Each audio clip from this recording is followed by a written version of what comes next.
हर हर Mahadev welcome to my mini blog. तो देखते ये शिवरात्रि किसी दृश्य मुझे देखी दूसरी छोटिया हिसाब से मुझे गोटे वीडियो बनईचे।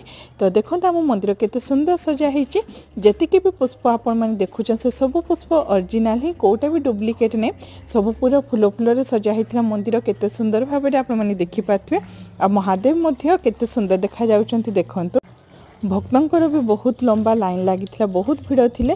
मो सहित आपण मैंने बाबा दर्शन करनी जे जहाँ चाहते से समस्त को मनोवांछा पूर्ण हो भोला बाबा समस्त को सुखर शांति रखी था। बहुत गहली थिले हेले भी मो पूजा बहुत भल से है। तो मो आत्मा शांति पूरा आत्मा तृप्ति हो गला मोर। आठी देखते सब जागर दीप बसई महादीप उठार समय हो गला। मो सहित आपण दर्शन करनी तापर आम बाबांकर ये श्रृंगार कराला देखिपे केते सुंदर देखा जाउचंती। हरिहर भेट कराला। तो हरिहर भेटर वीडियो मुझे देनी से आपण मो लंग वीडियो देखा पड़ो। ये मुझे खाली किछि क्लिप नहीं कि आपण देखई दूचे।